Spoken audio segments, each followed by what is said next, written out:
ನಿನ್ ತಂದೆ ಅಲ್ದೋನು ಅವಳ ಗಂಡ ಅದ. ಆ ವಿಷಯ ನಿನ್ಗೆ ಹೇಳ್ಬಿಟ್ಟು ಮಾಡಿದ್ಲ. ನಿನಗೂ ನಿಂದೆ ಅಂತ ಸಂಸಾರ ಆಗ್ತಿದೆ. ಈಗ ನೀನ್ ಮುಚ್ಚಿಡಲ್ಲ ಅಂದ್ರೆ ನಿನ್ ಕಟ್ಕೊಂಡ್ರೊಳ್ ಗತಿ ಏನು? ಆ ಫೋಟೋ ಮನೇಲಿ ಇರ್ಕೊಡ್ದು. ನನ್ನ ಮಾತು ಬಾಯಿ ಮಾತಲ್ಲಿ ಹೇಳಿದ್ರೆ ಕೇಳಲ್ಲಲ್ವಾ ನೀನು? ನಡ್ಗೆ ಈ ಕಡೆ.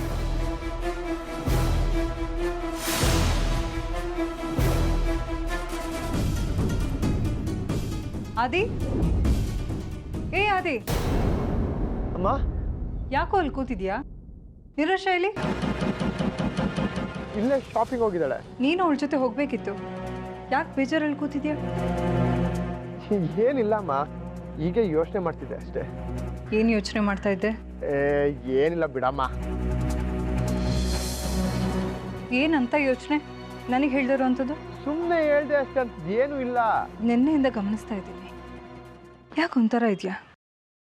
ಏನಾಯ್ತಪ್ಪ? ಹೇಳಿದ್ನಲ್ಲಮ್ಮ, ಏನೂ ಇಲ್ಲ.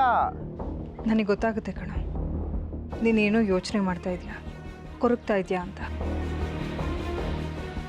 ನನ್ನ ಹತ್ರ ಹೇಳ್ಕೊಬಾರ್ದ? ಮದುವೆಗೆ ಮುಂಚೆ ಅಮ್ಮನ ದೂರ ಮಾಡ್ತಾ ಇದೆಯಾ? ಏನು ಹಾಗಂದ್ರೆ ಮದುವೆ ಆದ್ಮೇಲೆ ನಿನ್ನ ದೂರ ಮಾಡ್ತೀನಿ ಅಂತನಾ?